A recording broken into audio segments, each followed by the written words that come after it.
So hello everyone, let's begin. आज की class शुरू करते हैं और कल की ही क्लास में का कंटिन्यू करते हैं। तो कल की क्लास पे अपन सेकेंड लॉ ऑफ मोशन तक पहुंच चुके थे।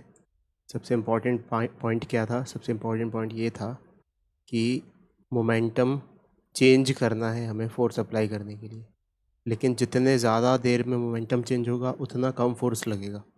ठीक है, तो जैसे ये बच्ची हाथ में अपने लेके ऐसे ऐसे गोल गोल घुमा रही थी पत्थर को, तो अगर ये तेज़ी से घुमाने लग जाए, ये बहुत ज़्यादा तेज़ी से घुमाने लगे तो इसको ज़्यादा ज़ोर लगेगा, हाथ पे ज़्यादा फोर्स लगाना पड़ेगा। ठीक है, तो इसका मतलब तेज़ी से घुमाने का क्या मतलब था कि मोमेंटम का डायरेक्शन तेज़ी से चेंज हो रहा है। सो मोमेंटम का मैग्नीट्यूड तो चेंज नहीं हो रहा, लेकिन डायरेक्शन चेंज हो रहा है, तब भी फोर्स अप्लाई होगा, विच suggest the directional importance of momentum. Momentum एक डायरेक्शनल क्वांटिटी है, वेक्टर क्वांटिटी। ठीक है, so force is necessary for changing the direction of momentum, even if its magnitude is constant. We can feel this while rotating a stone in a horizontal circle with uniform speed by means of a string. उसके बाद these qualitative observations lead to the second law of motion expressed by Newton as follows. इस Newton का second law क्या है? The rate of change of momentum of a body is directly proportional to the applied force and takes place in the direction in which the force acts. तो क्या कहा गया ये? एक एक वर्ड बाय वर्ड पढ़ते हैं। क्या बोला क्या? Rate of change of momentum. Rate of change of momentum होता है D P by D T. थोड़ा बड़ा दिखे इसलिए मैं इसको साइड में बनाता हूँ। क्या कहा गया सबसे पहले? सबसे पहले क्या गया? Rate of change of momentum मतलब delta P by delta T. ये है rate of change of momentum. Is directly proportional, is directly proportional to the applied force. जितना भी फोर्स उस पर अप्लाई किया गया उस पर। ठीक है, and takes place in the direction in which the force acts. और किस प्लेस में चेंज होता है, किस डायरेक्शन में चेंज होता है? जिस डायरेक्शन में फोर्स है उसी डायरेक्शन में। जैसे फॉर एग्जांपल एक ऑब्जेक्ट रखा हुआ है और तुमने उस पर एक मुक्का मारा। ठीक है, तो मुक्का क्या है? मुक्का एक फोर्स है, तो इसका मोमेंटम किस तरफ चेंज होगा? ऐसी कोई नॉर्मल एक्सपीरियंस से सोचो, क्या ये ऐसे चलने लगेगा? नहीं, ऐसे नहीं चलेगा। ये तो इस तरफ जाएगा, मतलब कि डेल्टा पी इस तरफ है, फाइनल मोमेंटम उस तरफ, इनिशियल ज़ीरो, तो डेल्टा पी किधर हुआ? उस तरफ, final minus initial. So change in momentum इस तरफ आया। तो इस तरफ क्यों आया? क्योंकि फोर्स भी उसी तरफ था, तो जिस तरफ फोर्स था उस तरफ चेंज इन मोमेंटम होगा। जैसे फॉर एग्जांपल एक ऑब्जेक्ट चलते हुए आ रहा है, चल रहा है वो इनिशियली, ठीक है, और तुमने फोर्स लगा के उसको रोकना चाहते हो। ये तुम्हारा हाथ है यहाँ पे और तुमने फोर्स लगा के इसको रोकना चाहते हो, तो किस तरफ फोर्स लगाना पड़ेगा तुम्हें? इस तरफ। ठीक है, तो इसका मतलब चेंज इन मोमेंटम किस तरफ आएगा? चेंज इन मोमेंटम इस तरफ आएगा, delta P must be in this direction. अब कैसे इसको समझते हैं कि पहले क्या, ऑब्जेक्ट इस तरफ चल रहा था, मतलब कि इनिशियल मोमेंटम इस तरफ था। जब फाइनली रोक देंगे अपन तो उसका मोमेंटम ज़ीरो हो जाएगा, रुक जाएगा वो। सो this is P final. So P final को कैसे लिखेंगे? पी फाइनल को लिखेंगे डेल्टा चेंज इन मोमेंटम को कैसे लिखेंगे? P final minus P initial. P final क्या है? ज़ीरो, माइनस पी इनिशियल क्या है? इस तरफ नेगेटिव में, मतलब इस डायरेक्शन में आएगा ये। ठीक है, तो इस डायरेक्शन का नेगेटिव लगाए बाहर, यानी कि ये डायरेक्शन हो जाएगा। तो वही हो गया चेंज इन मोमेंटम का डायरेक्शन जो फोर्स का है। सो बस ये बताया गया इसमें कि जिस तरफ फोर्स का डायरेक्शन होगा, अप्लाइड फोर्स का, उसी तरफ चेंज इन मोमेंटम का डायरेक्शन होगा। वर्ड मार्क करो, मैं चेंज इन मोमेंटम बोल रहा हूँ, मोमेंटम नहीं बोल रहा। चेंज इन मोमेंटम का डायरेक्शन उसी तरफ होगा जिस तरफ अप्लाइड फोर्स का डायरेक्शन है। इस बात को एकदम ध्यान में रखना है, और ये बहुत ही सिंपल सा कॉमन सेंस का ऑब्जर्वेशन है कि अगर गाड़ी इस तरफ चलते हुए आ रही है और तुमने इधर धक्का दे दिया उसे, तो वो रुक जाएगी। तो मतलब किस तरफ फोर्स अप्लाई किया? इस तरफ, यानी कि चेंज इन मोमेंटम किस तरफ होना चाहिए? इस तरफ। ठीक है, जिस तरफ अप्लाइड फोर्स उस तरफ चेंज इन मोमेंटम। और मोमेंटम, चेंज इन मोमेंटम कैसे निकालेंगे? Final momentum minus initial momentum. ठीक है, आगे बढ़ते हैं। सो दस, if under the action of a force F for a time interval delta T, the velocity of a body of a mass m changes from v to v plus delta v, that is its initial momentum p mv changes by delta p plus delta p is equals to m into delta v. So according to the second law, तो ये उसने mathematically लिखा है just जो अपन ने देखा अभी। तो f is directly proportional to delta p by delta T. अब ये प्रोपोर्शनलिटी साइन जब हटेगा तो इक्वालिटी आएगी, जब तो एक प्रोपोर्शनलिटी कांस्टेंट आएगा। ये प्रोपोर्शनलिटी कांस्टेंट एक्सपेरिमेंट्स के थ्रू 1 हो जाता है। Proportionality constant is 1। ठीक है, so where k is a constant of proportionality, taking the limit delta t tending to 0, delta p by delta b becomes the derivative or the differential coefficient of p with respect to t denoted by dp by dt। तो जिन लोगों ने basic mathematics पढ़ा है वो इस बात को appreciate कर पाएंगे कि अगर हमें एक फाइनाइट चेंज ऐसे लिखा हुआ है delta p divided by delta t, अगर इस डेल्टा t की लिमिट 0 को टेंड हो जाए, मतलब ये बहुत छोटा हो जाए, ये वाली चीज़ बहुत छोटी हो जाए, तो इसको अपन कुछ इस तरीके से लिख सकते हैं dp बाई dt। ठीक है, इस चीज़ का क्या मतलब है? इस चीज़ का मतलब है डेरिवेटिव ऑफ मोमेंटम। किसके रिस्पेक्ट में? With respect to time. So what's this? This is differentiation of p with respect to t। तो फोर्स को हम dp बाई dt की तरह याद रखेंगे, है ना। वेक्टर फॉर्म में जिस तरफ फोर्स का डायरेक्शन है उसी तरफ dp यानी कि छोटे से चेंज इन मोमेंटम का डायरेक्शन होगा। तो ये बात हमें याद रखनी है बस। ये सेकेंड लॉ ऑफ मोशन है।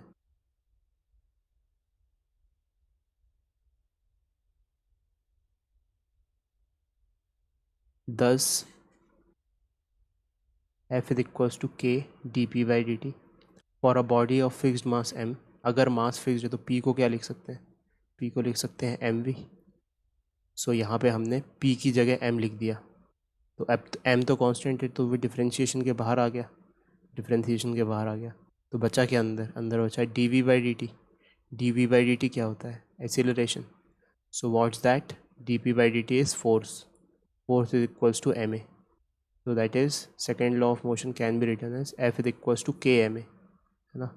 ये जो प्रोपोर्शनलिटी कांस्टेंट है इसकी वैल्यू मैं बार बार कह रहा हूँ कि 1 के बराबर हो जाती है, जो फाइनली बताएंगे अभी ये। So which shows that force is proportional to the product of mass and acceleration. तो फोर्स मास और एक्सीलरेशन के प्रोपोर्शनल होता है, प्रोडक्ट के उनके, है ना। So the unit of force has not be defined so far. In fact we use equation 5.4 to define the unit of force. तो अब फोर्स की यूनिट को डिफाइन करेंगे। Therefore we have the liberty to choose any constant value for k। तो अभी तो force, अभी तक जो एक्सप्लेनेशन दे रहे हैं अपन उसमें फोर्स की यूनिट के बारे में कोई जिक्र नहीं किया गया। वो तो अब पहले से हमें पता है कि वो न्यूटन होती है, लेकिन अभी तक इस एक्सप्लेनेशन में फोर्स की यूनिट के बारे में कोई जिक्र नहीं किया गया है। इसका मतलब हम जैसी मर्जी वैसा डिटरमाइन कर सकते हैं उसकी यूनिट को। तो हम प्रोपोर्शनलिटी कांस्टेंट को k मान ले, k इज इक्वल्स टू 1 मान लेते हैं। ठीक है, so the second law is then F is equals to dp by dt is equals to ma in SI unit of force। In SI unit, force is one unit that causes an acceleration of 1 meter per second square to the mass of 1 kg। तो इसकी SI unit को कुछ ऐसे define करते हैं, F is equals to ma आया है, यानी अगर मास 1 kg हो जाए और एक्सीलरेशन 1 मीटर पर सेकेंड हो जाए, मतलब कहने का कि एक ऐसा ऑब्जेक्ट लो जिसका मास है 1 kg और उसको हमने कुछ फोर्स लगाया तो वो एक्सेलरेट हो गया 1 मीटर पर सेकेंड स्क्वायर से। सो इन दोनों का प्रोडक्ट क्या होगा? 1, यानी कि उस पर 1 न्यूटन का फोर्स लगाया गया। तो हम कैसे डिफ़ाइन कर रहे हैं न्यूटन को? एक न्यूटन को डिफ़ाइन कर रहे हैं कि जब हमने किसी ऑब्जेक्ट जो 1 किलो का है उस पर फोर्स लगाया 1 न्यूटन का, तो वो 1 मीटर पर सेकेंड स्क्वायर से एक्सेलरेट हो गया। So this unit is known as newton, इसको न्यूटन बोलते हैं। So 1 newton is equals to 1 kg into metre per second square. ठीक है, so let us note at this stage some important points about the second law. Second law के बारे में कुछ important point देख लेते हैं कि अगर F is equals to zero हो जाए इस इक्वेशन में, F is equals to zero हो गया तो 100% ए ज़ीरो हो जाएगा, क्योंकि मास तो ज़ीरो नहीं होगा किसी ऑब्जेक्ट का. अगर कोई रियल ऑब्जेक्ट है तो मास ज़ीरो नहीं होगा, मास ज़ीरो हो गया तो मतलब ऑब्जेक्ट ही नहीं है. सो मास तो ज़ीरो नहीं होगा, इसका मतलब ए कोई ज़ीरो होना पड़ेगा. सो अगर एफ ज़ीरो है तो इसका मतलब है कि एसेलरेशन उस ऑब्जेक्ट का ज़ीरो होगा. सो वो फर्स्ट लॉ यही बात बोलता था, है ना. फर्स्ट लॉ यही बताता था हमें कि अगर फोर्स किसी ऑब्जेक्ट पर ज़ीरो है तो वो एसेलरेट नहीं करेगा. ठीक है, इसका मतलब सेकेंड लॉ में फर्स्ट लॉ समाया हुआ है. So the second law is obviously consistent with the first law. फिर second, the second law of motion is a vector law. ये वेक्टर लॉ है, कभी भी ऐसे स्केलर की तरह नहीं समझना, ऐसे डायरेक्शनल सेंस लेना पड़ेगा हमें. तो इसका मतलब हम इसको 3 डायमेंशन या 2 डायमेंशन डिपेंडिंग अपॉन कि कितनी म्यूचुअल परपेंडिकुलर एक्सिस ले रहे हैं उनमें रिजॉल्व कर सकते हैं. So it is equivalent to 3 equations, one for each component of the vectors. So जो हमने लिखा है यहाँ पे F vector is equals to mass into a vector, इसे हम तीनों डायरेक्शंस में लगा सकते हैं. ठीक है, एफ एक्स में लगा दिया तो एम इंटू ए एक्स लिखेंगे, एफ वाई में लगा दिया तो एम इंटू ए वाई लिखेंगे, एफ जेड होगा एम इंटू ए जेड. तीनों म्यूचुअली परपेंडिकुलर डायरेक्शंस में इसको सॉल्व किया जा सकता है. ठीक है, so this way means that if a force is not parallel to the velocity of body but makes some angle with it, it changes only the components of the velocity along the direction of force. इसका मतलब कि जैसे for example एक कोई object है, ठीक है, वो इस डायरेक्शन में जा रहा है, यानी कि उसकी वेलोसिटी का डायरेक्शन है ये, और हमने फोर्स इस पर अप्लाई किया जिसका डायरेक्शन है ये. तो ये वेलोसिटी के 2 कंपोनेंट आ जाएंगे. वेलोसिटी का एक कंपोनेंट आ जाएगा जो फोर्स से परपेंडिकुलर होगा, उसको बोल देते हैं वी परपेंडिकुलर, और एक कंपोनेंट आ जाएगा जो फोर्स से पैरेलल होगा, उसको बोल देते हैं वी पैरेलल. तो ये जो फोर्स है वो इसको इफ़ेक्ट करेगा और इसको कोई इफ़ेक्ट नहीं करेगा. बात समझ में आ रही है? मतलब कि फोर्स वेलोसिटी के उसी कंपोनेंट को चेंज करेगा जो इसके अलॉन्ग आ रहा है, क्योंकि ये वेक्टर है. वेक्टर्स अगर एक दूसरे से परपेंडिकुलर हो तो एक दूसरे पे इफ़ेक्ट नहीं करते. यही बात तो अपन वेक्टर की ब्यूटी में पढ़ते हैं. तो इसका मतलब कि अगर फोर्स लग रहा है वेलोसिटी से कुछ रैंडम एंगल पे, तो वो उसी कंपोनेंट को अफेक्ट करेगा जो फोर्स से पैरेलल है. ठीक है, so the component of velocity normal to the force remains unchanged. तो कंपोनेंट ऑफ वेलोसिटी जो नॉर्मल है फोर्स से, यानी कि फोर्स से परपेंडिकुलर है, वो अनचेंज्ड रहेगी, ये अनचेंज्ड रहेगी और ये चेंज हो जाएगी, है ना. तो मतलब कि फोर्स उसी कंपोनेंट पे फ़र्क गिराएगा जो उसके अलॉन्ग है, उससे पैरेलल है. ठीक है, फिर for example in the motion of a projectile under the vertical gravitational force the horizontal component of the velocity remains unchanged. तो इसका बहुत ही बढ़िया एग्जांपल हम प्रोजेक्टाइल मोशन में देखते हुए आ रहे हैं. प्रोजेक्टाइल मोशन में जब हम किसी स्टोन को धरती पे एक एंगल से प्रोजेक्ट करते थे तो ऐसे जाके ऐसे कहीं गिर जाता था. ठीक है, तो क्या बात सिखाई गई थी वहाँ पे ये बात सिखाई गई थी कि जो वेलोसिटी एक्स डायरेक्शन में वो चेंज नहीं होती. क्यों नहीं चेंज होती? समझ में आ रहा है वो बात हमें? क्योंकि फोर्स ऑफ ग्रेविटेशन हमेशा नीचे ही था, तो वो केवल वाई कंपोनेंट वाली वेलोसिटी को ही चेंज करती थी. ठीक है, वी वाई को ही चेंज करती थी, वी एक्स को चेंज नहीं करती थी.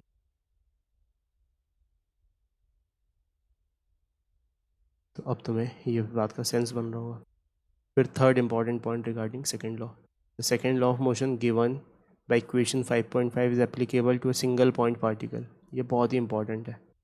ठीक है, जो हम लॉज ऑफ मोशन पढ़ रहे हैं वो केवल और केवल पॉइंट पार्टिकल्स पे एप्लीकेबल होता है. F is equals to M A is applicable only on point particles. Point particle का मतलब उनका साइज़ एकदम पॉइंट साइज़ के बराबर है.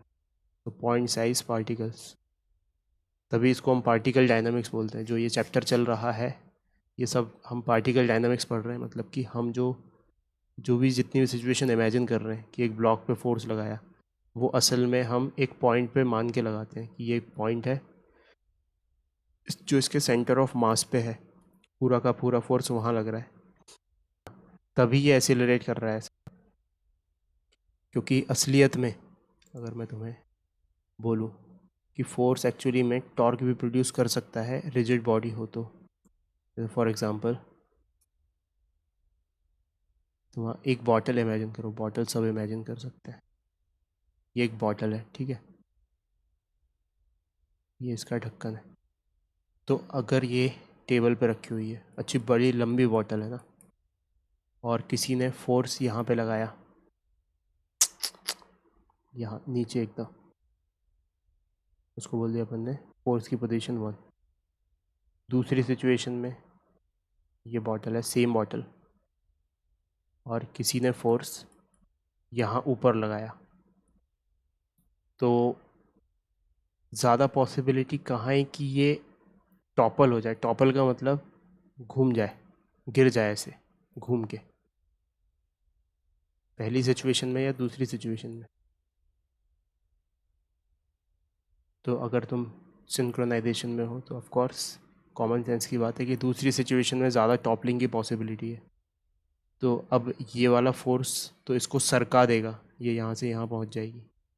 लेकिन इस फोर्स जो ऊपर लग रहा है उसमें टेंडेंसी है कि हो सकता है कि ये टॉपल हो जाए। टॉपल का मतलब रोटेट कर जाए, ठीक है। ऐसा क्यों हो रहा है? क्योंकि कहाँ पे फोर्स लगा रहे हैं, किस पोजीशन पे फोर्स लगा रहे हैं, वो भी इम्पॉर्टेंट होता है। तो लेकिन अगर हम इसको पॉइंट साइज पार्टिकल मान लें, तब तो एक ही पॉइंट है, तब टॉपलिंग की कोई गुंजाइश ही नहीं होती। तो अभी जो भी हम पढ़ रहे हैं इस चैप्टर में, उसमें ये मान के पढ़ रहे हैं कि जितने भी ऑब्जेक्ट्स हैं या जितने भी मासेस हैं, उन पे फोर्स लगाने के लिए हमें उन्हें पॉइंट साइज पार्टिकल्स ही मानना पड़ेगा। अदरवाइज़ वो टॉपलिंग भी कर सकते हैं, रोटेशनल इफेक्ट भी दिखा सकते हैं। रोटेशनल इफेक्ट को पढ़ने के लिए हम एक अलग से चैप्टर पढ़ेंगे जो होता है रिजिड बॉडी डायनामिक्स, ठीक है।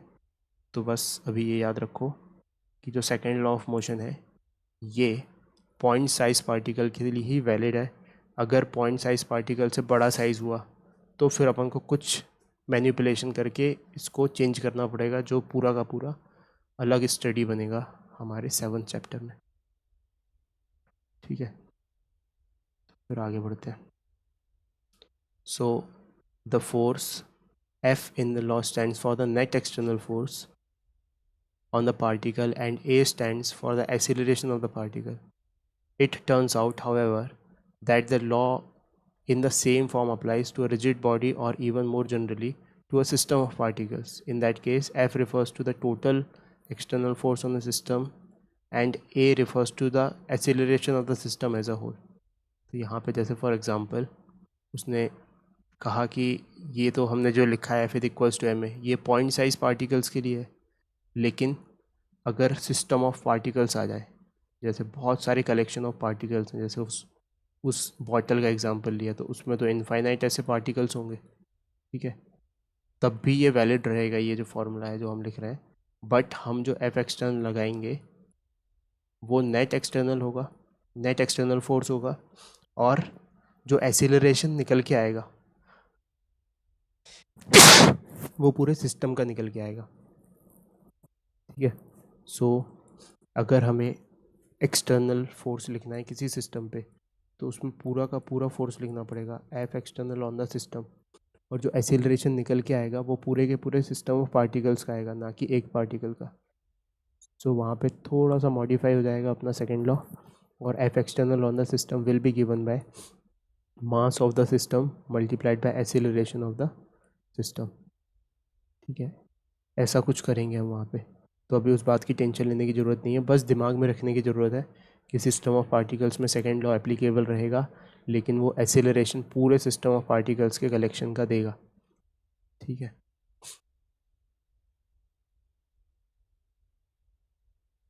So more precisely A is the acceleration of the center of mass of the system, about which we shall study in detail in chapter 7. ठीक है, so any internal forces in the system are not included in F. तो ये जो formula लिखा हुआ है हमने F is equals to M A, ये एफ यहाँ पे एक्सटर्नल फोर्स होता है and not the internal force. This is external force and not the internal force, है ना। ये बात हमेशा याद रखना, this is external force on object M.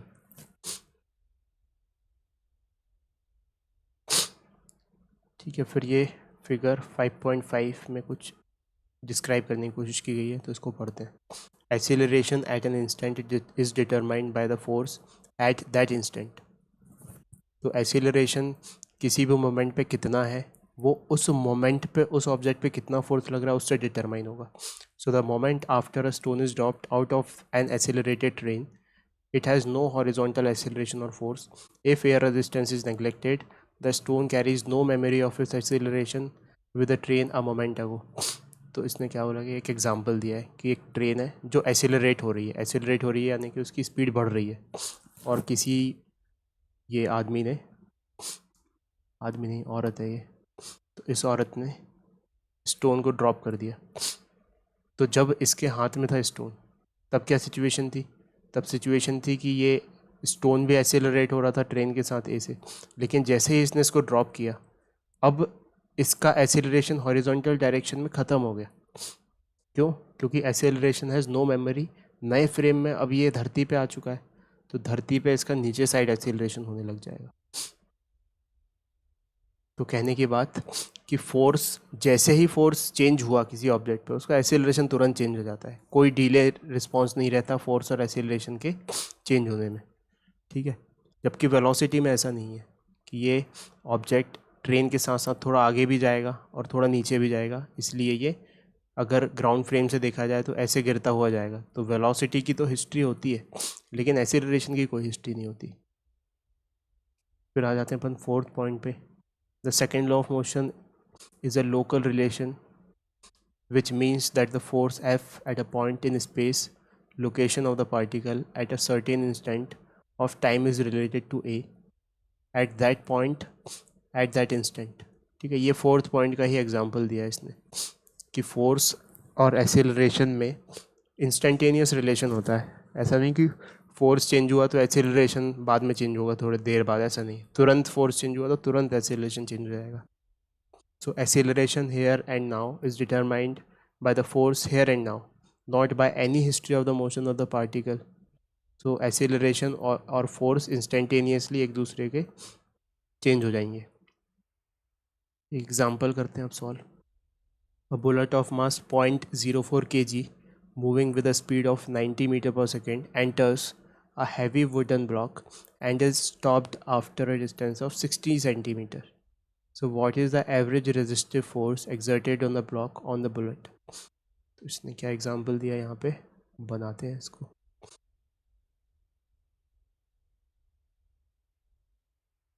तो वर्ड बाय वर्ड पढ़ो, फिजिक्स में हमेशा हर क्वेश्चन को वर्ड बाय वर्ड पढ़ना होता है, क्योंकि हर चीज़ डिस्क्राइब की होती है उसने, कोई भी हिडन एजेंडा नहीं रहता उसमें।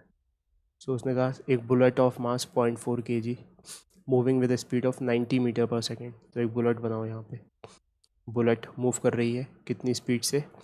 90 मीटर पर सेकेंड की स्पीड से। कितना मास है उसका? उसका मास है 0.04 kg। ठीक है भाई। उसके बाद enters a heavy wooden block and is stopped after a distance of 60 centimetre. तो यहाँ पे एक बहुत ही बड़ा हैवी वुडन ब्लॉक था। ठीक है, तो बुलेट आई यहाँ पे ऐसे घुस गई, और घुसने के अंदर 60 सेंटीमीटर इसको पेनिट्रेट कर गई। तो 60 सेंटीमीटर पेनिट्रेट करने के बाद रुक गई बुलेट, है ना। पॉइंट पार्टिकल मान लेते हैं इसको। यहाँ पे घुसी ये और 60 सेंटीमीटर के बाद पेनिट्रेट करके रुक गई। ठीक है, so what is the average resistive force exerted by the block on the bullet? So average resistive force कितना होगा ये हमें बताना है। ठीक है, हमने कहा चलो ठीक है, बहुत बढ़िया। हम इसको कुछ दो तरीके से कर सकते हैं। क्या तरीका है? जो एक्सटर्नल फोर्स होता है वो सेकेंड लॉ के मुताबिक होता है change in momentum upon time taken. तो चेंज इन मोमेंटम क्या है? Change in momentum is P final minus P initial divided by time taken. ठीक है, तो एक तो ये तरीका आजमा सकते हैं अपन, या दूसरा तरीका आजमा सकते हैं कि इसी चीज़ को अपन किस तरीके से लिखते हैं, दूसरे तरीके से, मास इनटू एक्सेलरेशन।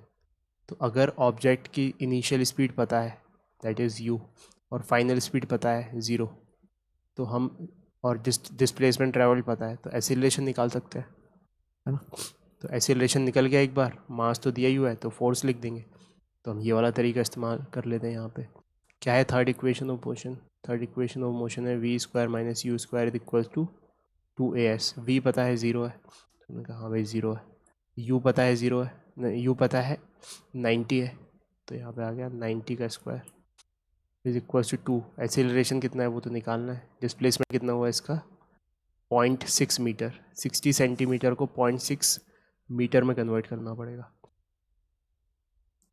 तो यहाँ पे हो गया 0.6, so it is nothing but minus इस चीज़ का स्क्वायर क्या होगा 1800 is equal to 2 into a into 0.6, sir 81। Sorry हाँ 1800 नहीं 8100।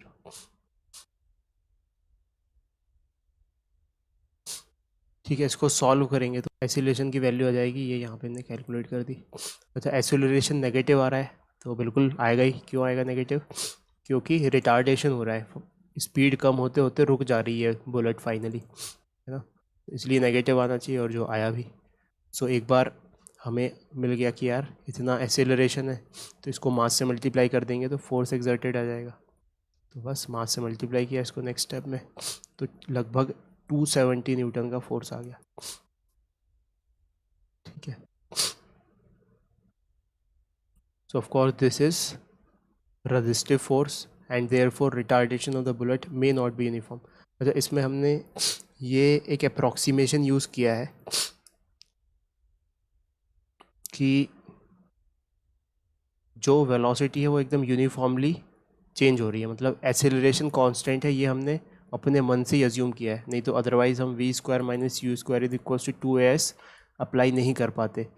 इस इक्वेशन को अप्लाई करने में हमें मानना ही पड़ता है कि a कांस्टेंट है। इसका मतलब हमने अपने मन से ही मान बैठे कि एक्सेलरेशन कांस्टेंट है, जो ऐसा ज़रूरी नहीं है। रियल लाइफ में जो रेजिस्टिव फोर्सेस होते हैं वहाँ पे एक्सेलरेशन कांस्टेंट नहीं होता है ना, तो एक्सेलरेशन कांस्टेंट नहीं है, तब भी हमने ये लगा दिया। इसका मतलब ये एवरेज रेजिस्टिव फोर्स बता रहा है। एवरेज रेजिस्टिव फोर्स मतलब कि ऐसा नहीं कि 270 न्यूटन ही लग रहा होगा जब वो एंटर कर रही है तब भी, थोड़ा और चल रही तब भी थोड़ा, ये तो एवरेज बता रहा है, मतलब कुछ अलग अलग फोर्सेस लग रहे होंगे जिनका ओवरऑल एवरेज 270 न्यूटन आ रहा है। सो इसलिए क्वेश्चन में क्या पूछा गया था? एवरेज रेजिस्टिव फोर्स, और हमने जो बताया है वो भी एवरेज रेजिस्टिव फोर्स है। ठीक है, कोई बोले कि इस जब वो बीच में थी कहीं पे 30 सेंटीमीटर पे, तब फोर्स 270 न्यूटन होगा क्या? हम कहेंगे हमें नहीं पता, हमें तो ये पता है कि जितने भी सारे फोर्सेस लग रहे होंगे उस पर मोमेंटरली, उन सब का एवरेज 270 न्यूटन है। ठीक है, so the answer therefore only indicates the average resistive force. ठीक है, फिर आ जाते हैं नेक्स्ट क्वेश्चन पे। The motion of particle of mass m is described by y is equals to ut plus half gt square, ut plus half g t square. ये motion of particle की Y direction में equation दी हुई है। So find the force acting on the particle. तो हमें क्या बताना है? हमें बताना है कि फोर्स कितना लग रहा होगा। तो अब इस इक्वेशन में क्या दिया हुआ है? इस इक्वेशन में वाई दिया हुआ है,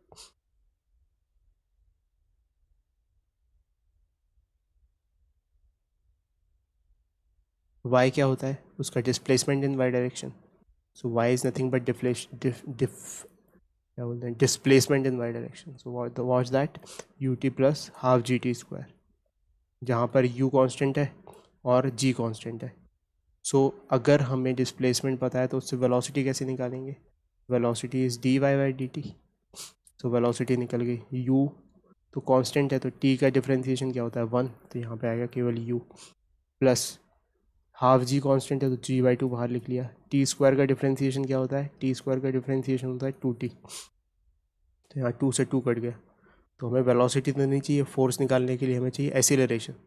एक्सीलरेशन क्या होता है? इस चीज़ का differentiation d v by d t, यानी कि ये जो चीज़ आई है इसका डिफ्रेंसिएशन। अब यू कांस्टेंट है, कांस्टेंट चीज़ का डिफ्रेंसिएशन 0, जी कांस्टेंट है और यहाँ पे केवल टी बचा, तो टी का डिफ्रेंसिएशन 0, जी बच जाएगा। तो फाइनली जो ए है वो केवल जी आ गया।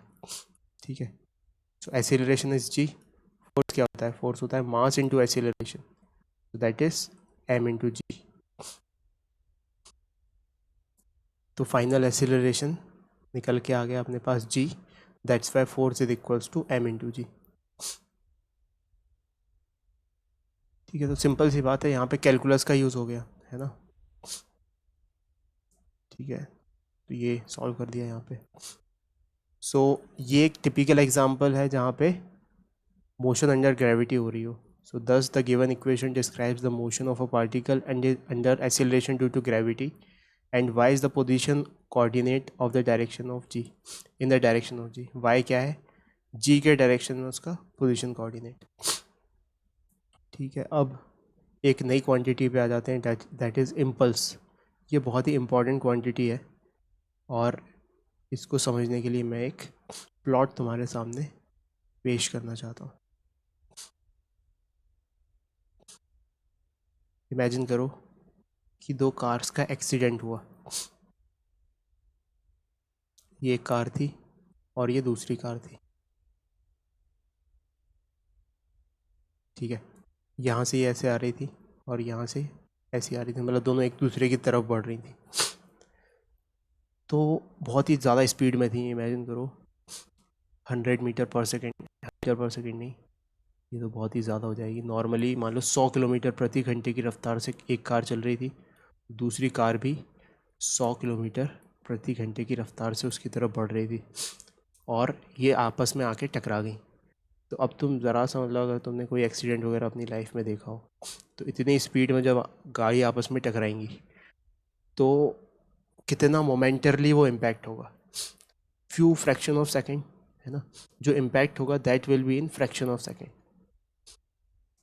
Fraction of second. ठीक है, तो अब ऐसी सिचुएशन में कोई तुमसे कहे यार फोर्स निकालो कितना इस गाड़ी ने इस पे एग्जर्ट किया। ठीक है, अच्छा सबसे पहली बात तो कोई फोर्स निकालने के लिए क्यों बोलेगा? कोई एक्सीडेंट हो गया किसी का, कोई फोर्स निकालेगा बैठ के? तो बिल्कुल निकालते हैं। जब इंश्योरेंस वगैरह कंपनीज़ में ये सब निकालना पड़ता है कि यार एक्चुअली मैं ओवर स्पीडिंग तो नहीं कर रहा था, वो गाड़ी में किसी का डेंट लग गया और उसने इंश्योरेंस के लिए क्लेम किया, तो ये सब चेकिंग होती है कि कहीं वो कोई लीगल लॉ को वो तो नहीं कर रहा था कि स्पीड लिमिट मान लो 50 ही थी और वो 100 पे चला रहा हो, तो फिर इंश्योरेंस के कुछ कम पैसे वैसे मिलते हैं। तो ये सारी क्या बोलते हैं इन्वेस्टिगेशन होती है, तो उसमें ये सब फिजिक्स काम लगती है। तो फोर्स अगर तुम लिखना चाहोगे तो तुम क्या करना चाहोगे? यहाँ पे dp/dt लिखना चाहोगे। ठीक है, अब ये जो इम्पैक्ट हुआ है ये फ्रैक्शन ऑफ सेकेंड में हुआ है, तो फ्रैक्शन ऑफ सेकेंड में अगर तुम यहाँ पे fraction of second let's say 0.5 second, अब 0.5 सेकेंड में तुम कैसे कैलकुलेट करोगे कि यार ये फोर्स कैसे हुआ? ठीक है, तो ये बहुत ही इम्प्रैक्टिकल ऑब्जर्वेशन है। मतलब स्टॉप वॉच में भी 0.5 सेकेंड के ड्यूरेशन को बंद करना तुम्हारे लिए प्रैक्टिकली ऑलमोस्ट इम्पॉसिबल होता है। ठीक है, 5 सेकेंड को तुम अच्छे से विजुलाइज कर सकते हो, लेकिन 0.5 सेकेंड को हम प्रैक्टिकल यूटिलिटी में विजुलाइज करना बहुत टफ हो जाता है। मतलब कि this sort of times can not be measured with precision, समझ रहे हो? तो हम ये चीज़ कैलकुलेट नहीं कर पाते। ठीक है, ये चीज़ कैलकुलेट नहीं कर पाएंगे तो फोर्स कैलकुलेट नहीं कर पाएंगे उसके करस्पॉन्डिंग। तो हम क्या करते हैं, एक नई क्वांटिटी डिफाइन करते हैं, इस चीज़ को इस तरफ लेके चले गए। ये हो गया F into delta t is equals to delta p. ठीक है, और क्योंकि ये बहुत छोटा क्वांटिटी है इसको हम dt लिख देते हैं।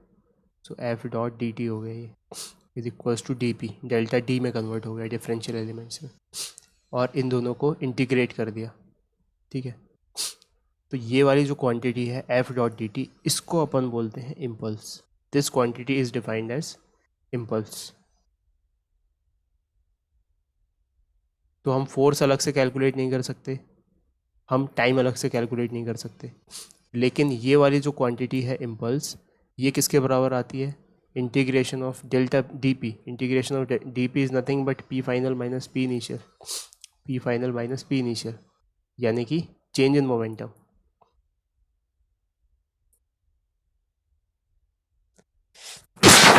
Change in momentum.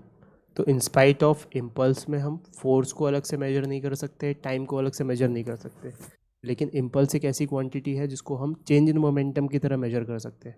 Change in momentum कैसे मेजर कर ले कि ये 100 किलोमीटर पर आवर से आ रही थी ये ऑब्जेक्ट, ठीक है, ये वाली कार ए, और फाइनली टकराने के बाद ये रेस्ट पे आ गई, डेंट हो गई होगी ऑफ कोर्स, तो उसकी स्पीड कितनी हो गई, 0। तो हम इसका चेंज इन मोमेंटम निकाल सकते हैं। मान लो लेट्स से इसका मास था 100 kg, तो चेंज इन मोमेंटम कितना होगा, 100 into change in velocity. Change in velocity is 100 minus 0, that is 100 minus 0। ऐसा यूनिट में लिखना है तो 5/18 से मल्टीप्लाई कर देंगे, ठीक है। तो इतना ऐसा यूनिट में चेंज इन मोमेंटम आया, तो यही इम्पल्स होगा, this will be the impulse, ठीक है। तो in spite of calculating force for that particular short duration of time and in spite of being not able to calculate that particular short interval of time, हमने नई quantity define कर दी change of momentum, जिससे हम impulse calculate कर पाएंगे, ठीक है। तो इम्पल्स का मतलब तुम ऐसे हिंदी में समझ सकते हो कि झटका कितना लगा। इम्पल्स इज़ नथिंग बट झटका। जैसे कहीं पे इम्पल्स लगा है let's say 100 kg metre per second का, और कहीं पे झटका लगा है 10 kg मीटर पर सेकेंड का, तो कौन सा झटका ज़्यादा ज़ोरदार है, ये वाला झटका ज़्यादा ज़ोरदार है।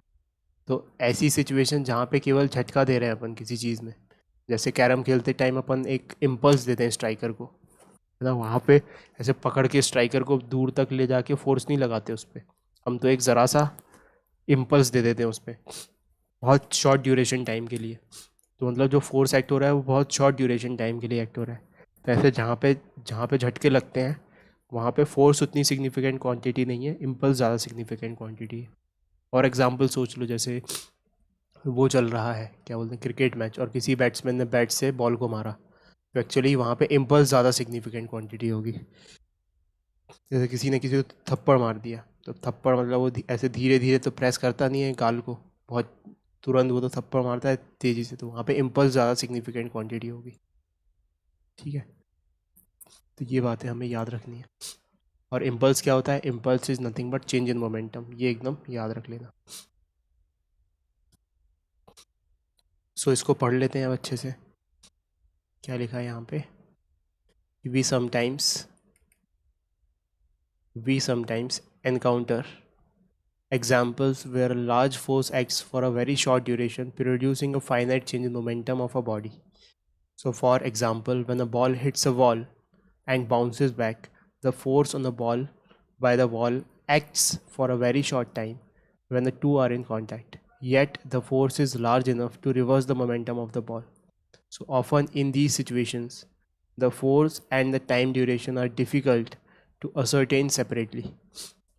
तो ऐसी सिचुएशन में फोर्स और टाइम ड्यूरेशन को अलग अलग से असर्टेन करना बहुत ही डिफ़िकल्ट है।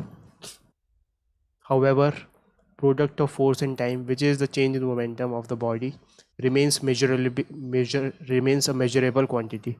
बट हम फोर्स और टाइम के प्रोडक्ट जो है चेंज इन मोमेंटम उसको मेजर कर सकते हैं।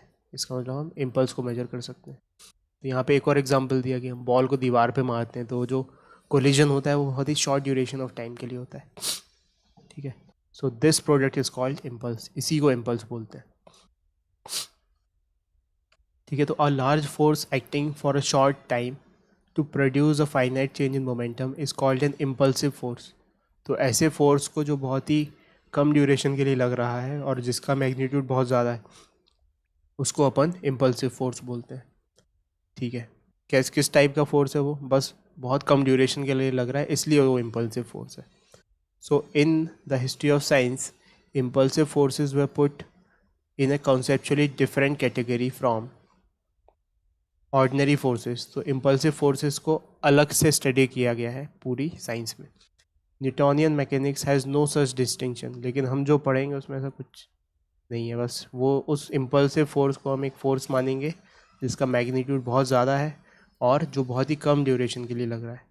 So impulsive force is like any other force except that it is large and acts for a short time. तो बस क्या याद रखना है impulsive force के बारे में कि बहुत ही बड़ी क्वांटिटी का फोर्स है जो बहुत ही छोटे टाइम के लिए लग रहा है. That's it. अब इसके बेसिस पे एक क्वेश्चन सॉल्व करते हैं. So a batsman hits back a ball straight in the direction of bowler without changing in initial speed of 12 metre per second. If the mass of the ball is 0.15 kg, determine the impulse imparted to the ball. Assume linear motion of the ball. तो उसने कहा कि भाई एक काम करो, एक situation आ गई हमारे सामने.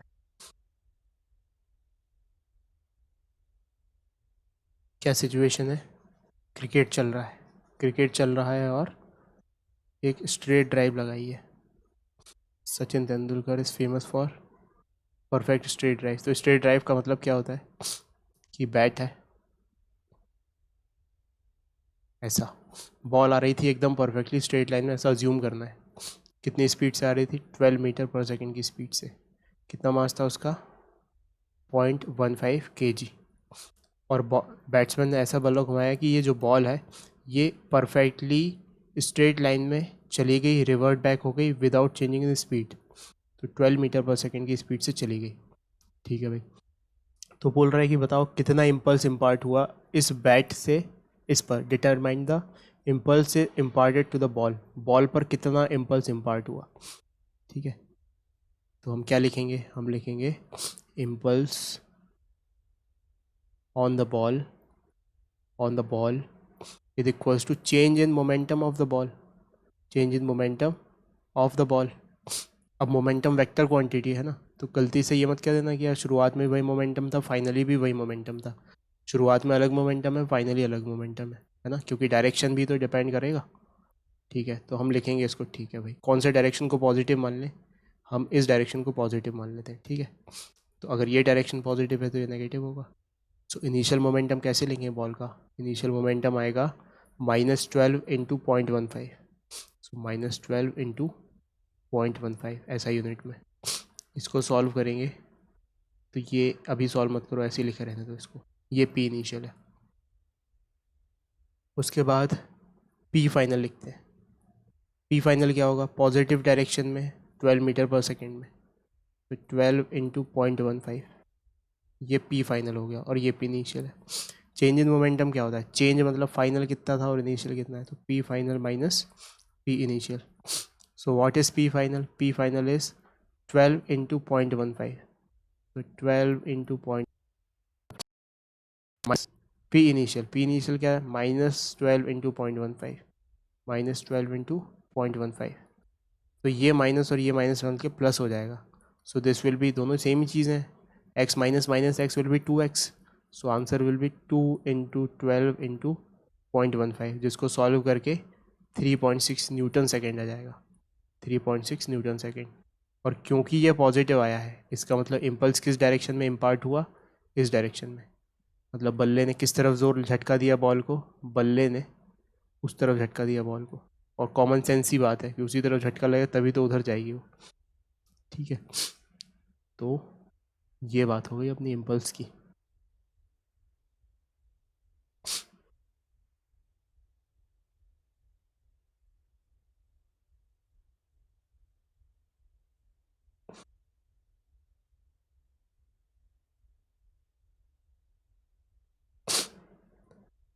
So impulse imparted is 3.6 Newton second. So in the direction from the batsman to the bowler. Batsman से बॉलर की तरफ डायरेक्शन है इसका. ठीक है. So this is an example where the force on the ball by the batsman and the time of contact of the ball and the bat are difficult to know. तो ऐसे example में कोई फिर बोले कि बताओ कितने टाइम के लिए बॉल बैट के कांटेक्ट में रही, तो तुम कहोगे हम तो नहीं बता पाएंगे क्योंकि वो बहुत ही शॉर्ट ड्यूरेशन रहेगा. इसका मतलब हम नहीं बता सकते वो टाइम ड्यूरेशन, और वो फोर्स भी नहीं बता कितना झटका लगेगा, है ना. लेकिन ये ज़रूर बता सकते हैं कि इम्पल्स कितना आएगा और वो एकदम तुरंत बता पाएंगे. ठीक है. उसके बाद आ जाते हैं हम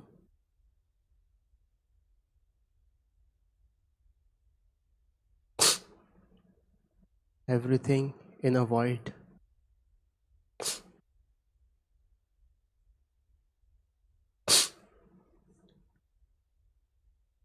सो Newton's third law of motion पे आ जाते हैं उसके बाद.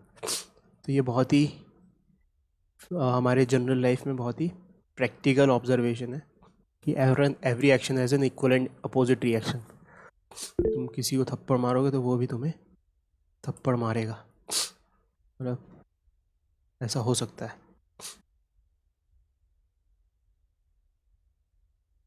सो the second law relates the external force on a body to its acceleration. Second law ने क्या कहा था?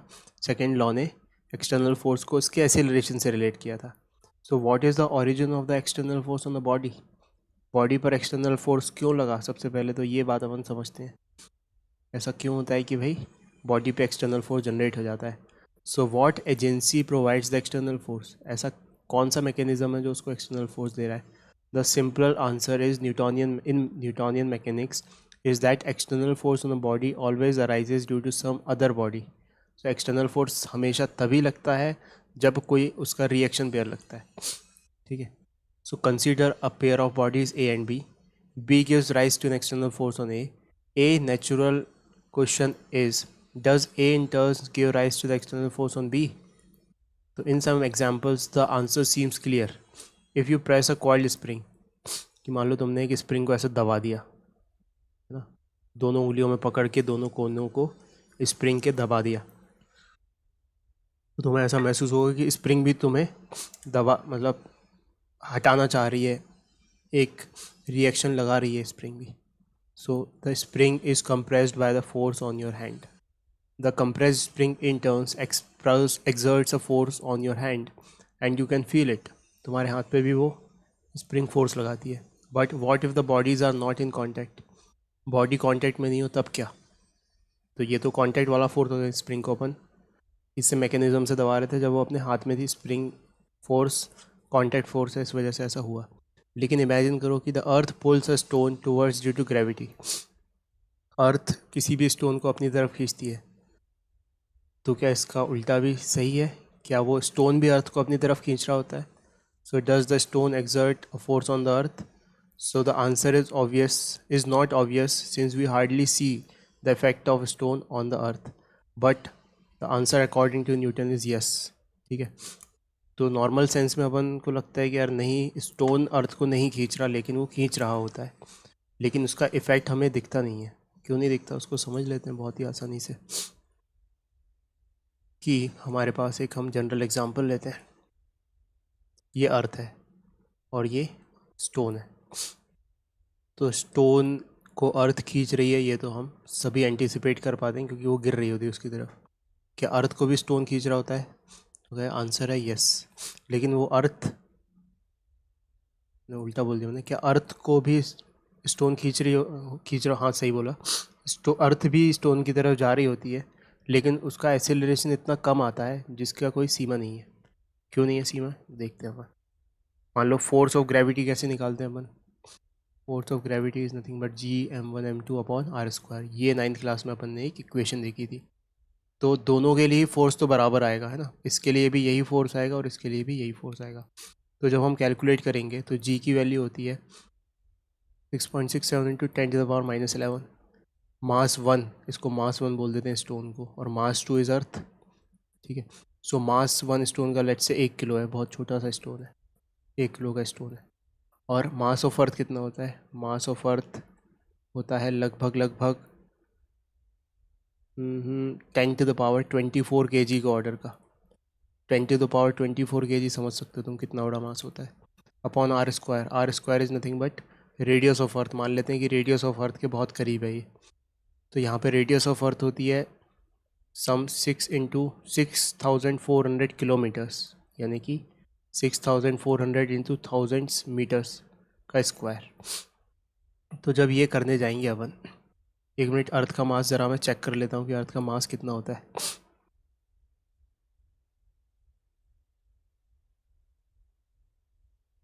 मास ऑफ अर्थ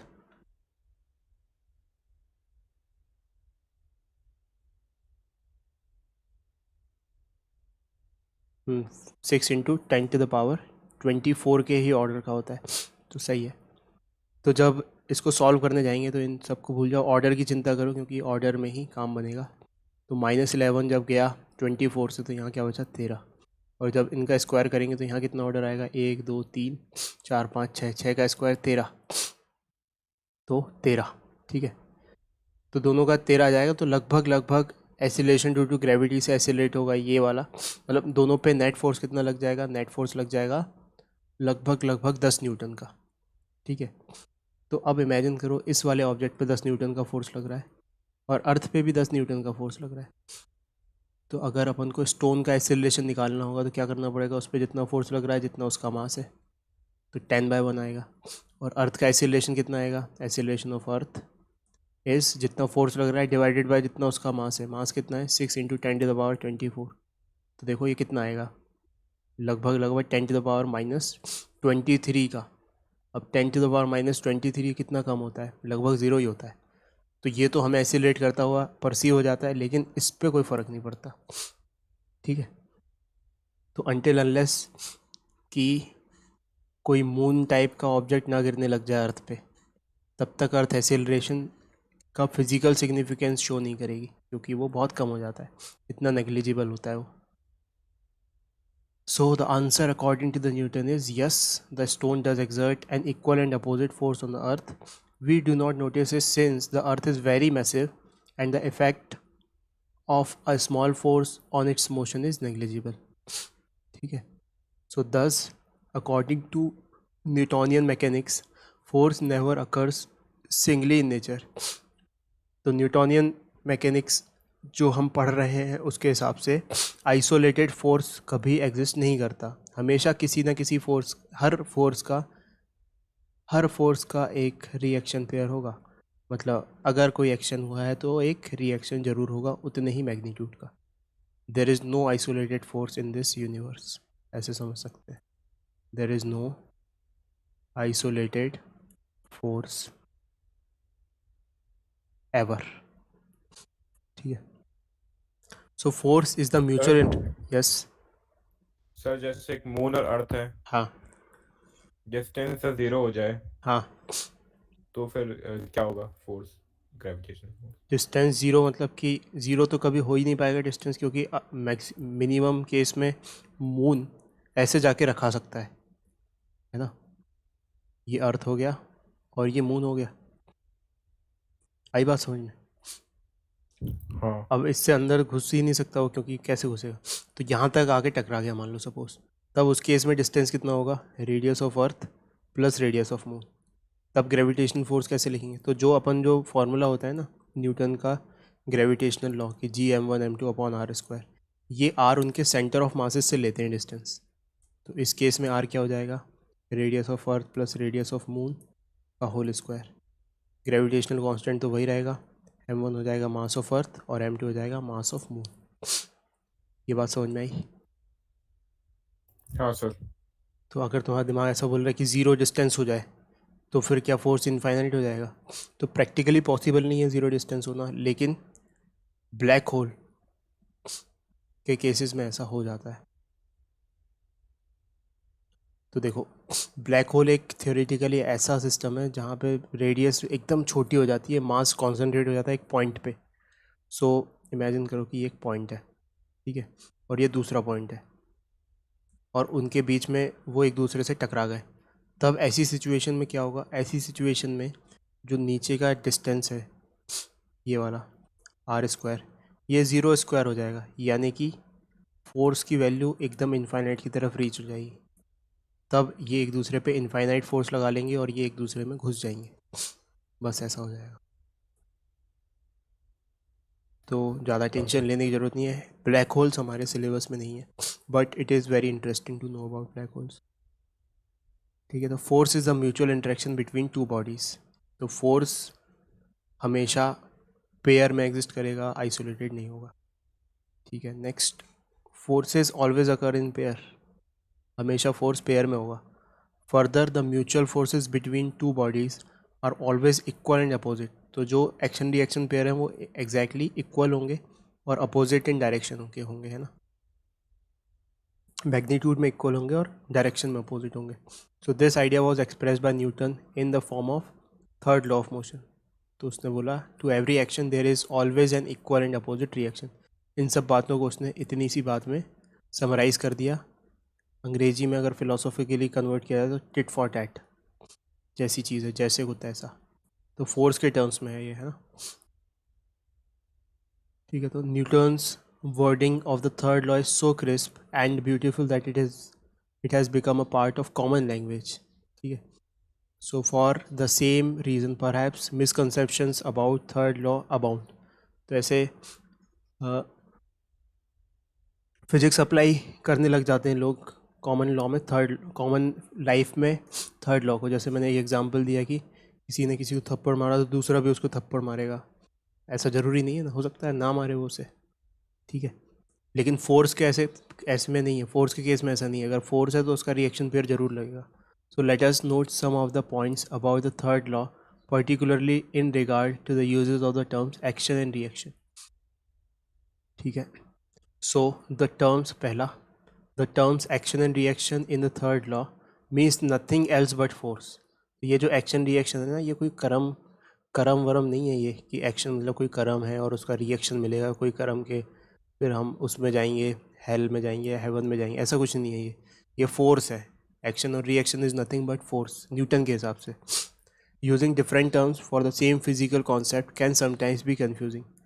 तो अगर दूसरा कुछ ले लिया हमने फोर्स किया तो फिर दिक्कत हो जाएगी. Every impulse has an equal and opposite impulse, ऐसा कुछ नहीं है.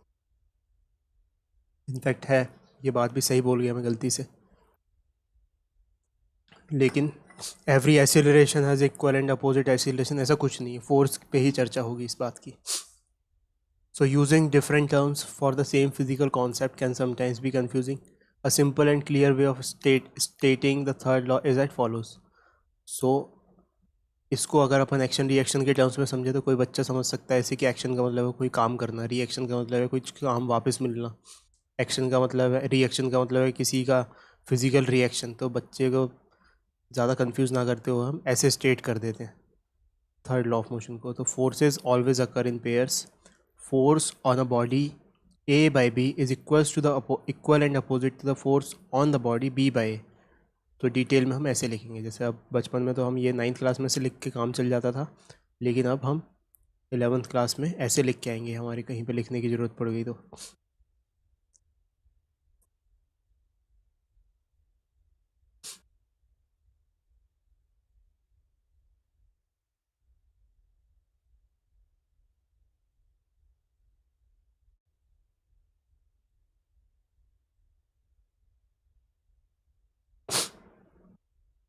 ठीक है. फिर आगे बढ़ते हैं सेकेंड पॉइंट पे. The terms action and reaction in the third law may give a wrong impression that action comes before the reaction. अच्छा, मतलब एक और मिसकंसेप्शन क्या हो जाता है कि एक्शन आएगा फिर बाद में रिएक्शन आएगा, ऐसा मिसकंसेप्शन हो जाता है. जबकि ऐसा नहीं है. एक्शन और रिएक्शन इंस्टेंटेनियस प्रोसेस है. एक्शन जब तक लग रहा है तब तक ही रिएक्शन लग रहा है. जैसे ही एक्शन ऑफ हुआ वैसे ही रिएक्शन ऑफ हो जाएगा. ये साइमल्टेनियस प्रोसेस है, साइमल्टेनियस फिनोमिनन है. एक्शन है पहले आएगा, रिएक्शन बाद में, ऐसा कुछ नहीं है ना.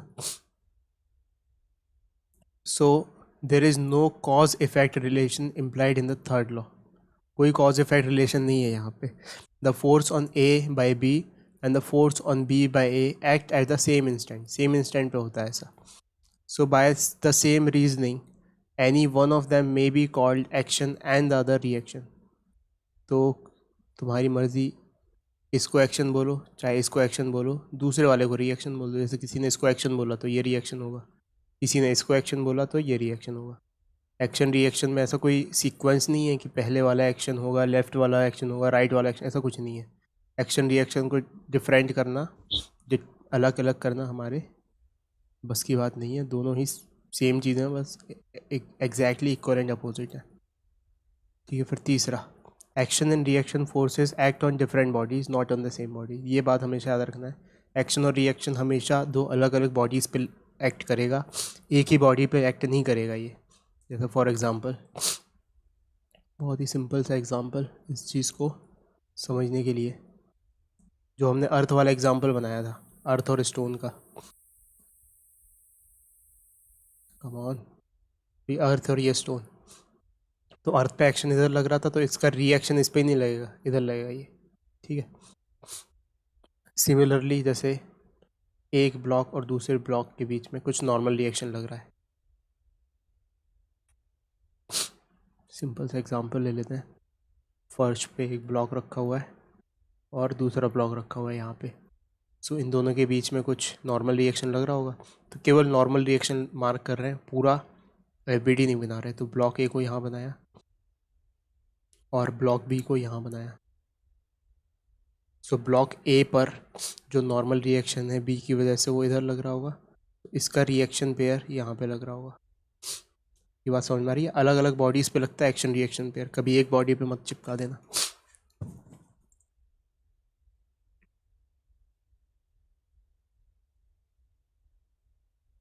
ठीक है, तो ये क्या बोल गया, F A B is equal to negative of minus F B A. ठीक है, कैसे पढ़ेंगे इसको? इसको पढ़ेंगे force on A by B. Subscript A B का मतलब है force on A because of B is equals to negative of force on B because of A. तो 10 just a second. So thus, if we are considering the motion of any one body, A or B, only one of the two forces is relevant. ठीक है, तो चाहे एक normal निकाल लो चाहे दूसरा normal निकाल लो, दोनों बराबर ही होने। सो किसी भी चीज़ को कैलकुलेट करें हम, दोनों ही सेम वैल्यू आनी चाहिए। तो ये एक हमें चेक पॉइंट देता है कि अगर एक्शन रिएक्शन अलग अलग आ गए तो इसका मतलब कुछ कैलकुलेशन मिस्टेक की है। So it is an error to add up the two forces and claim that the net force is zero. तो अगर अपन ने इन दो एक्शन रिएक्शन को ऐड करके अलग अलग बॉडीज़ पे लग रहे हैं ये, तो है ना, तो इसका मतलब अगर हमने दोनों को ऐड कर दिया, मतलब कि दो अलग अलग बॉडीज़ पे करके हमने बोल दिया कि नेट फोर्स ज़ीरो किसी एक पर्टिकुलर बॉडी पे, तो ये गलत बात है। जैसे कहने का मतलब क्या है, मेरा कहने का मतलब ये है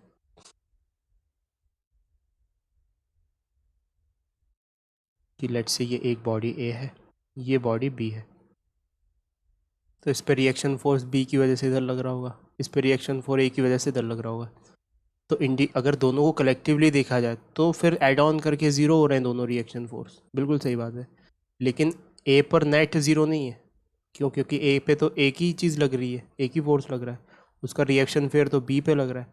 सो ये अगर ए का एफ बनाएंगे तो इसको मार्क करेंगे और इसके ऐसे रिलेशन में आर का योगदान होगा। सिमिलरली बी का एफ बनाएंगे तो इसके रिएक्शन पेयर को मार्क करेंगे और इसके रिएक्शन पेयर में इसके बी के ऐसे रिलेशन में इस रिएक्शन का होगा कंट्रीब्यूशन। तो ये बात हमें ध्यान रखनी है। So however, if you are considering the system of two bodies as a whole, FAB and FBA, अगर दोनों बॉडीज़ का सिस्टम कंसीडर किया जाए, जैसे यहाँ पे दोनों बॉडीज़ का कलेक्शन ऑफ सिस्टम कंसीडर किया जाए, ठीक है, ए और बी को दोनों को कंसीडर किया और बोला जाए अब बताओ इस पूरे सिस्टम पे नेट कितना लग रहा है, तो अब ये कैंसिल आउट हो जाएंगे क्योंकि अब पूरे सिस्टम में ये भी कंसीडर होगा और ये भी कंसीडर होगा। So if you are considering the system of two bodies as a whole, FAB and FBA are internal forces of the system A plus B. They add up to give a null force. Internal forces in a body or a system of particles thus cancel away in pairs. This is an important fact that enables the second law to be applicable to a body or a system of particles. See chapter 7. तो ये चीज़ आगे जाके जब हम system of particles पढ़ेंगे 7 chapter में, वहाँ पर भी एप्लीकेबल होगी और इसी की मदद से हम सेकेंड लॉ को, जो हमने केवल अभी पार्टिकल के लिए सीखा है, एक पर्टिकुलर पार्टिकल के लिए, उस सेकेंड लॉ को हम सिस्टम ऑफ पार्टिकल्स पे भी लगा पाएंगे। अब न्यूटन के बारे में पढ़ते हैं। आइजैक न्यूटन, इसका जन्म हुआ था 1642 में और इसकी डेथ हुई थी 1727 में। तो कितने साल जिया ये देख लेते हैं, कितने साल जिया।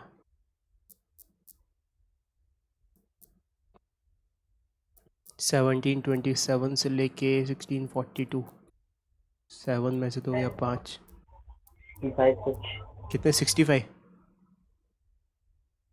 85 80 कुछ। सर 85। 85। तो 85 साल जिया, काफ़ी ज़्यादा जिया ये तो। ठीक है, तो Isaac Newton was born in Woolsthorpe, England in 1642, the year Galileo died. तो तुम कोइंसिडेंस देख रहे हो खतरनाक वाला, जिस साल गैलीलियो की डेथ हुई थी उसी साल इसका जन्म हुआ था। So his extraordinary mathematical ability and mechanical aptitude remained hidden from others in his school life. School life में ये बहुत ही मतलब ऐसा कुछ जीनियस टाइप नहीं था। In 1662 he went to Cambridge for undergraduate studies. फिर 1662 में ये कैम्ब्रिज यूनिवर्सिटी गया। कितने साल का हो गया था 62 में ये? 20 ईयर्स का। ठीक है। अ प्लेग एपिडेमिक इन 1665, मतलब ये कितने साल का था जब प्लेग आया, जैसे अभी हमारे यहाँ चल रहा है।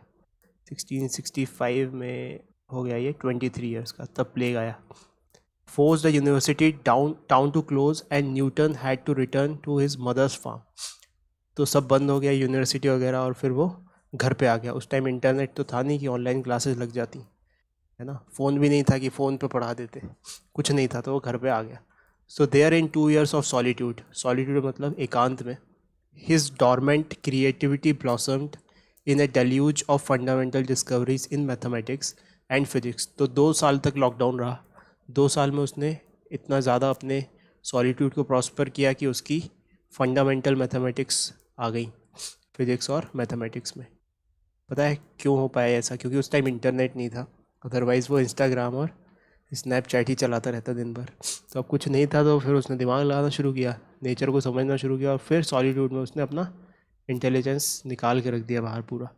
सो binomial theorem for negative and fractional exponents, binomial theorem लिखी उसने फ्रैक्शनल और नेगेटिव एक्सपोनेंट्स के लिए। The beginning of the calculus, calculus का पाइनियर किया इसने। The inverse square law of gravitation, the spectrum of white light and so on. Returning to Cambridge, he pursued his investigations in optics and devised a reflecting telescope. तो फिर जब lockdown वगैरह खुला तो फिर उसने जो ये सब थ्योरीज जो डेवलप की थी अपने सॉलिट्यूड में बैठ के, उसने जाके कैम्ब्रिज यूनिवर्सिटी में फिर उनको इन्वेस्टिगेट भी किया, और ऑप्टिक्स में उसने रिफ्लेक्टिंग टेलीस्कोप भी बना दिया। इन 1684 यानी कि कितने साल का हो गया ये?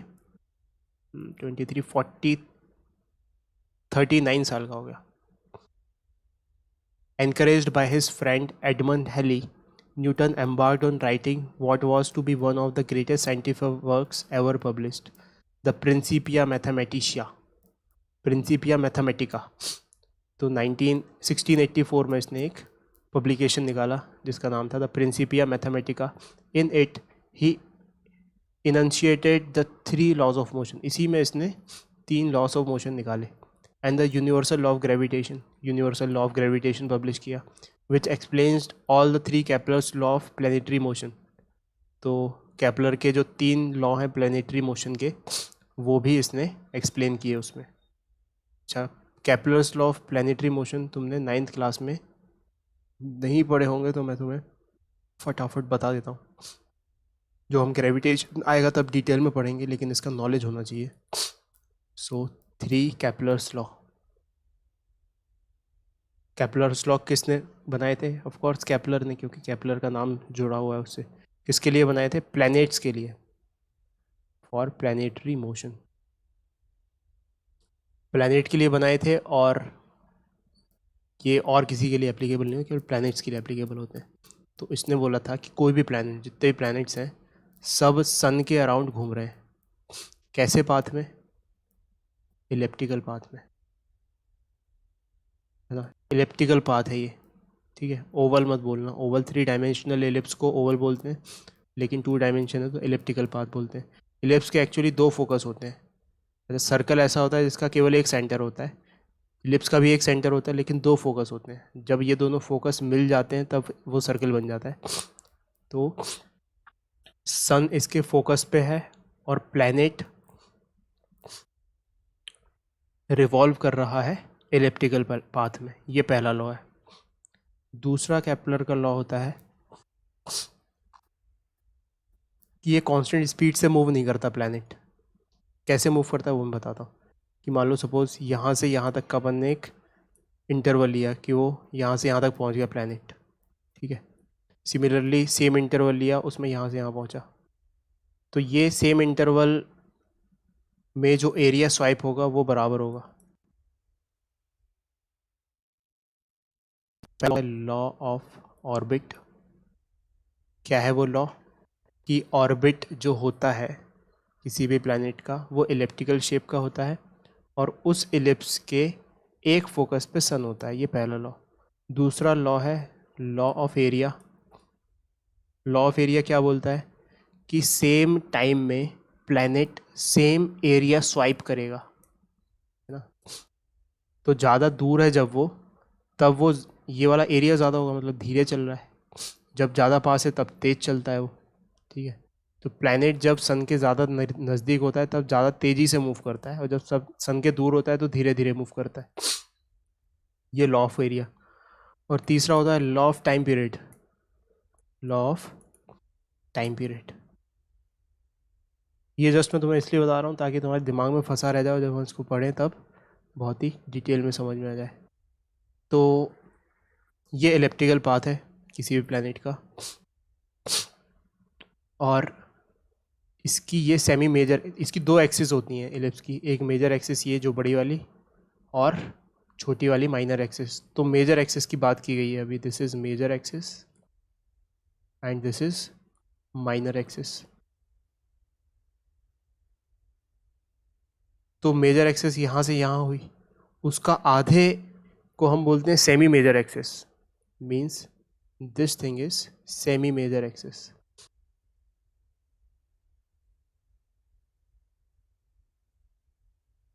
ठीक है, और इसको डिनोट करते हैं हम लेटर स्मॉल ए से। तो जो सेमी मेजर एक्सिस है उसका जो स्क्वायर है वो प्रोपोर्शनल होता है जितने टाइम में ये घूम के आ रहा है वापस उसके क्यूब से। तो square of semi major axis is proportional to the cube of time period. तो इसको एक बार मैं चेक कर लेता हूँ, मुझे इसमें कन्फ्यूजन है जस्ट कि यहाँ पे क्यूब आता है कि यहाँ क्यूब आता है। इसको जस्ट एक बार चेक कर लेते हैं। केपलर्स लॉ,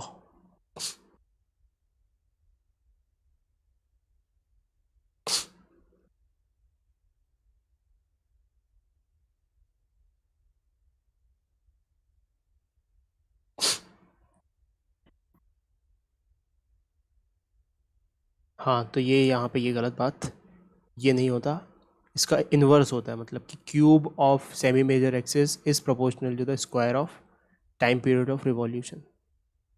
तो ये तीसरा लॉ होता है इसका, लॉ ऑफ पीरियड बोलते हैं जिसे, ठीक है। तो ये केपलर्स लॉ को भी वेरीफाई किया था अपने न्यूटन ने अपनी पब्लिकेशन में, प्रिंसिपिया में।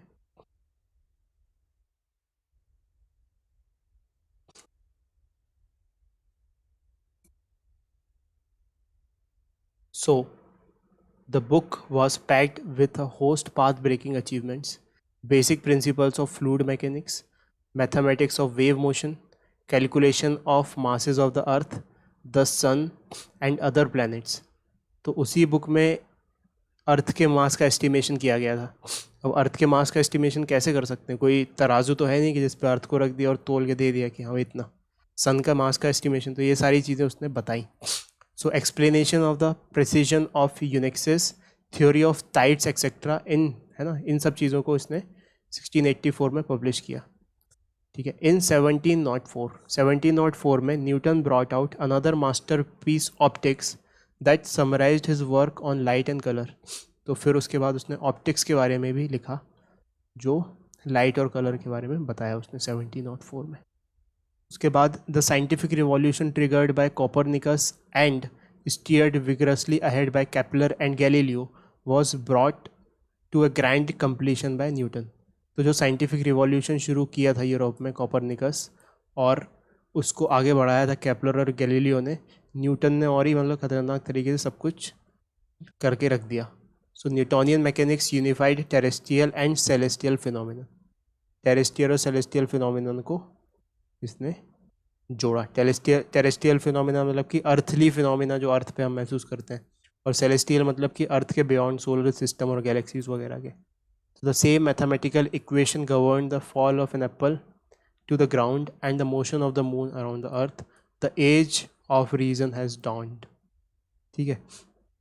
तो कहने का मतलब क्या है कि जिस फिनोमिनन से हम समझते हैं कि एप्पल अर्थ की तरफ गिर रहा है, सेम फिनोमिनन से मून भी अर्थ के अबाउट चक्कर लगा रहा है. Same law of gravitation terrestrial और सेलेस्टियल फिनोमिनन को यूनिफाइड कर रहा है ना.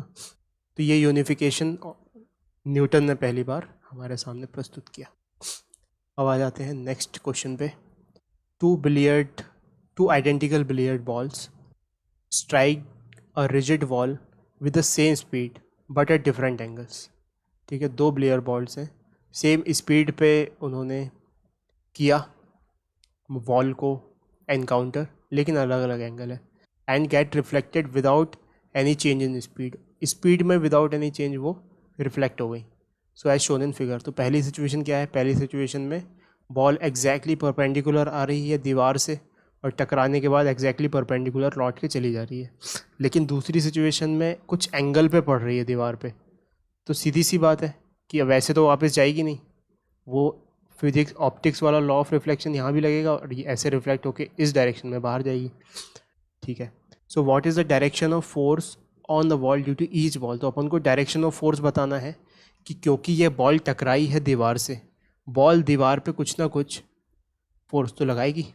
और second, the ratio of magnitude of impulse imparted on the balls by the ball.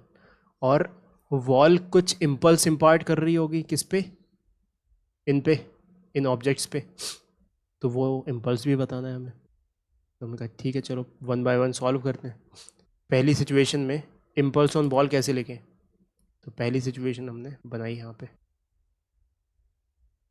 Initial situation क्या थी? बॉल ऐसी आ रही थी.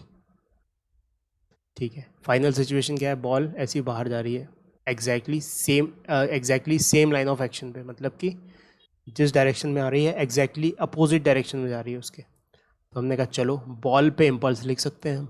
सो impulse on ball, impulse on ball क्या होगा?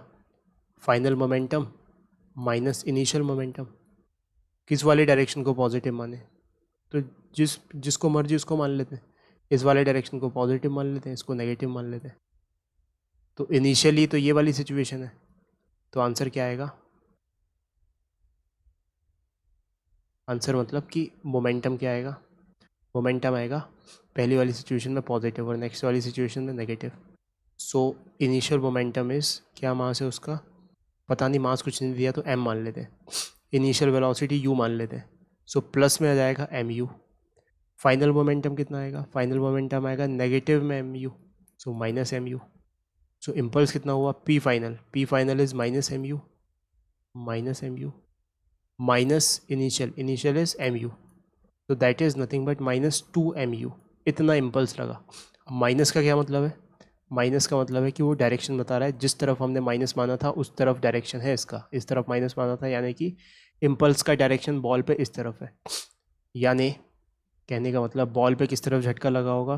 बॉल पे लगा होगा इस तरफ झटका. तो दीवार पे किस तरफ रिएक्शन लगा होगा? दीवार पे लगा होगा इस तरफ.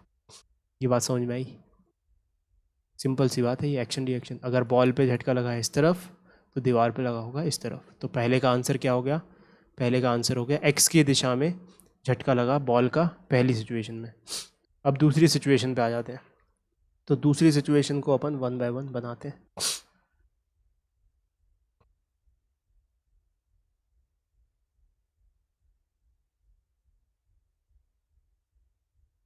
तो दूसरी सिचुएशन में वेक्टोरिकली दो डायरेक्शन में बात पहुंच गई है, तो दो डायरेक्शन में बनाना पड़ेगा. सो ये हुआ दीवार, बॉल आ रही है ऐसी, ठीक है, और टकराने के बाद ऐसी चली गई. ठीक है. तो ये वाला एंगल दिया हुआ है 30 डिग्री, ये वाला, यानी कि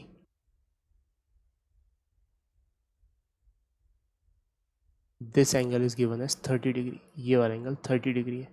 तो ये 30 डिग्री होगा यहाँ पे. तो हम रिजॉल्व करेंगे अगर इसको, ये u है तो रिजॉल्व कर लिया इनिशियल वेलोसिटी को। रिजोल्यूशन करना क्यों ज़रूरी है? क्योंकि 2 डायमेंशन में बात पहुंच चुकी है। हमने इस वाले डायरेक्शन को पॉजिटिव माना है एक्स में और ऊपर वाले डायरेक्शन को पॉजिटिव माना है वाई में। सो ये क्या हो जाएगा, u cos 30 degree, u cos 30 degree is u root 3/2 and u sin 30 degree, so that is u/2। Similarly ये वाला एंगल 30 डिग्री है। सो फाइनल वेलोसिटी को रिजॉल्व करेंगे तो एक इस तरफ आएगा और एक इस तरफ आएगा। ये वाला क्या होगा, u sin 30 डिग्री, तो u/2, और ये वाला क्या होगा, u cos 30 degree, that is u root 3/2। ठीक है। अब मोमेंटम क्या होता है, initial momentum will be mass into initial velocity. ठीक है, वेक्टोरिकली लिखना है। फाइनल मोमेंटम होगा मास इनटू फाइनल वेलोसिटी। तो कुल मिला के मास तो अपन ने m माना है, तो इसको लिख दिया m, कोई दिक्कत नहीं है। इनिशियल वेलोसिटी अब वेक्टर फॉर्म में लिख देते हैं। x में कितनी पॉजिटिव में है, u रूट 3/2, सो u रूट 3/2 आई कैप, और y में नेगेटिव में कितना है, ये नेगेटिव y है, इसलिए माइनस u/2 जे कैप। तो ये आ गया अपना इनिशियल मोमेंटम।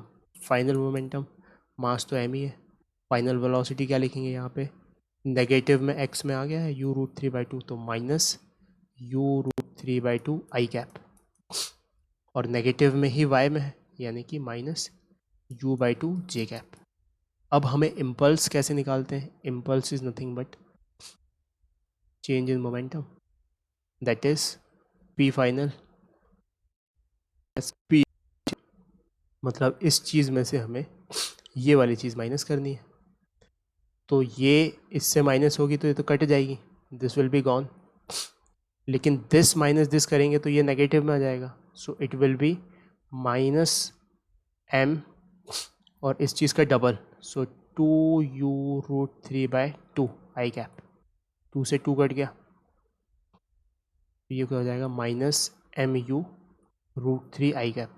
अब माइनस क्या डिनोट कर रहा है यहाँ पे, माइनस डिनोट कर रहा है कि चेंज इन मोमेंटम, यानी कि इम्पल्स का डायरेक्शन बॉल पर, क्योंकि ये हमने किस पे निकाला, ये सब बॉल के लिए निकाला है ना, ये बॉल का मोमेंटम था इनिशियल, ये बॉल का फाइनल मोमेंटम था, तो impulse on ball in this side. So किस तरफ बॉल पे किस तरफ आया, आई की तरफ नेगेटिव में, यानी कि इस सिचुएशन पे बॉल पे झटका कहाँ लगा है, इस तरफ, तो दीवार पे झटका कहाँ लगेगा, उसके अपोजिट। ये बात समझ में आ रही है? तो डायरेक्शन हमने बता दिया कि direction of the force on the wall due to each forces, पहले केस में इस तरफ, दूसरे केस में भी इस तरफ, दोनों ही केस में एग्जैक्टली एक्स में लगेगा।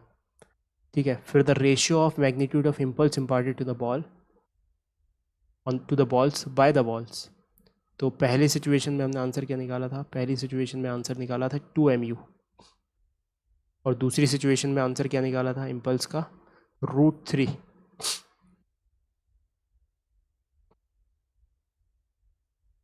ना, दूसरी सिचुएशन में क्या निकाला है, √3। तो रेशो क्या होगा, रेशो होगा 1/√3, 2/√3 सॉरी।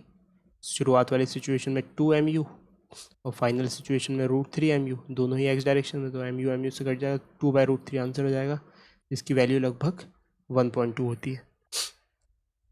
ये सिचुएशन समझ में आ रही है?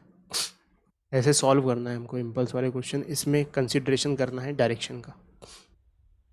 सर ये सब तो समझ आ गया, मेरे को आई कैप और जे कैप समझ नहीं आया। देखो आई कैप और जे कैप बहुत ही इजी तौर पे अपन समझ सकते हैं कि जब एक्स और वाई डायरेक्शन में, दोनों डायरेक्शन में मोशन हो जाए, यानी कि 2 डायमेंशन में मोशन हो जाए, तब हम कैसे उसको सॉल्व करेंगे। तो इमेजिन करो ये एक्स एक्सिस है, ये वाई एक्सिस है, कोई भी वेक्टर, जनरल वेलोसिटी हो सकता है, एक्सीलरेशन हो सकता है, डिस्प्लेसमेंट हो, कुछ भी हो सकता है, लेट्स से वो ए वेक्टर है। ठीक है, तो ये वाला एंगल कितना, लेट्स से थीटा है मान लो सपोज, तो इस थीटा के कंपैरेटिव, इस थीटा के मद्देनज़र हम ए का कंपोनेंट एक्स के अलॉन्ग देख सकते हैं, वो क्या होगा, ए कॉस थीटा, और वाई के अलॉन्ग देख सकते हैं, वो होगा ए साइन थीटा। यहाँ तक समझ में आया निखिल? Yes sir. ठीक है, तो अब इस ए वेक्टर को लिखने का हमारे पास एक तरीका है कि हम क्या लिख सकते हैं। देखो इसको बोलो, कैसे बोलेंगे, इसको बोलेंगे कि ये ए कॉस थीटा है एक्स की तरफ और ए साइन थीटा है वाई की तरफ। तो उस तरफ को अपन ऐसे वर्ड्स में ना लिखते हुए कैप के फॉर्म में लिख देते हैं, तो एक्स एक्सिस के अलोंग अगर अपन को डिनोट करना है तो उसको आई कैप लिख देते हैं, वाई एक्सिस के अलोंग डिनोट करना है तो उसको जे कैप लिख देते हैं. So A vector will be written as A cos theta X axis की तरफ, तो उसको लिख दिया I cap, plus A sine theta J axis की तरफ यानी A sine theta J cap. तो बस ये एक रिप्रेजेंटेशन है आई और जे जो हमें बता रहा है कि एक्स एक्सिस की तरफ है या वाई एक्सिस की तरफ है. अब आया समझ में? These are called unit vectors. ये यूनिट वेक्टर्स होते हैं. तुम वेक्टर को रिवाइज करोगे अच्छे से तो ये बहुत ही इजीली समझ में आ जाएगा.